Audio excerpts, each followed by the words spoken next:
ఇవాళ మీరు ఆలోచన చేయండి. జగన్ అయినా, బాబు గారైనా, పవన్ కళ్యాణ్ అయినా మోడీని ఎదిరించి నిలబడే శక్తి వాళ్ళకు ఉన్నదా? మరి వాళ్ళకి లేనప్పుడు ప్రశ్నించే గొంతుగా షర్మిలమ్మ ఈ రాష్ట్రంలో కాంగ్రెస్ పార్టీకి అండగా నిలబడి మిమ్మల్ని అందరినీ మీ కష్టాలలో తోడుగా ఉండాలని వచ్చినప్పుడు ఆశీర్వదించాల్సిన అవసరం ఉందా లేదా మీరు ఆలోచన చెయ్యండి. ఇవాళ పాలించే నాయకులు కాదు, ప్రశ్నించే గొంతు కావాలి.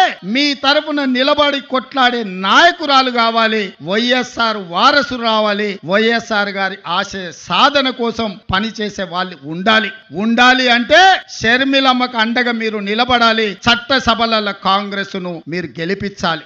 నేను ఎక్కువ అడగడం లేదు. 25 ఎమ్మెల్యేలు 5 ఎంపీలు ఇవ్వండి. మీ విశాఖ ఉక్కు ఒక ఇంచు కదలకుండా కొట్లాడుతుంది. నిటారుగా నిలబడి ఎవరినైనా చొక్కబట్టి మీ హక్కుల కోసం షర్మిలమ్మ ప్రశ్నిస్తుంది. మీ నిధులు మీకు తీసుకొస్తుంది. మీ సంక్షేమం మీ ఇంటికి నడుచుకుంటూ వస్తుంది. చట్ట సభలల్లో మీరు అవకాశం ఇవ్వండి. 25 ఎమ్మెల్యేలు 5 ఎంపీలు షర్మిలమ్మకు ఇవ్వండి. ఎట్లా మీ సమస్యలు పరిష్కారం కావు, ఎట్లా మీ రాజధాని నిర్మాణం కాదు, ఎట్లా పోలవరం పూర్తి కాదు, ఎట్లా ఎవడన్నా వచ్చి విశాఖ ఉక్కును ఎట్లా కొల్లగొడతారో షర్మిలమ్మ చూసుకుంటది, కంచేసి కాపాడుకుంటది అని చెప్పి నేను సంపూర్ణంగా విశ్వసిస్తున్నా. ఇవాళ నిజమైన వైఎస్ఆర్ అభిమానులకు, కాంగ్రెస్ పార్టీ కార్యకర్తలకు, ఆంధ్రప్రదేశ్ లో అనాథగా ఆలోచన చేస్తున్న ఇక్కడ యువకులకు ఈ రోజు నిర్ణయం తీసుకోవాలి. మీరు అనుకోవచ్చు రెండు వైపులా ఉద్దండులాగా ఉన్నారు, మనతోని ఏడైతుందని. నేను ఒక్క మాట గుర్తు చేయదలుచుకున్నా. తెలంగాణలో కూడా గట్లే ఉండే. ఓ పక్కన మోడీ, ఇంకో పక్కన కేడీ.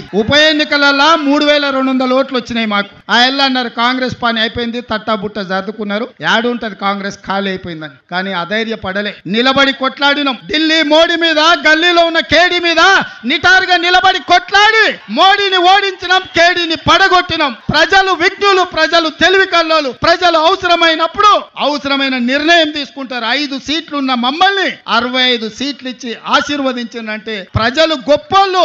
ఇవాళ ఇక్కడ కాంగ్రెస్ లేదు అని అనుకుంటుండొచ్చు, కానీ ఈ సభను చూసిన తర్వాత నాకు సంపూర్ణమైన విశ్వాసం వచ్చింది. మా షర్మిలమ్మ ఆంధ్రప్రదేశ్ కు ముఖ్యమంత్రి అయి తీరుతుంది. మీకు సంక్షేమ రాజ్యాన్ని, అభివృద్ధి రాష్ట్రాన్ని అందిస్తుంది. నేను తోడుగా ఉంటా. మీ పక్కనే ఉన్న ముఖ్యమంత్రిని, పార్టీ అధ్యక్షుని షర్మిలమ్మకు అండగా నిలబడతా.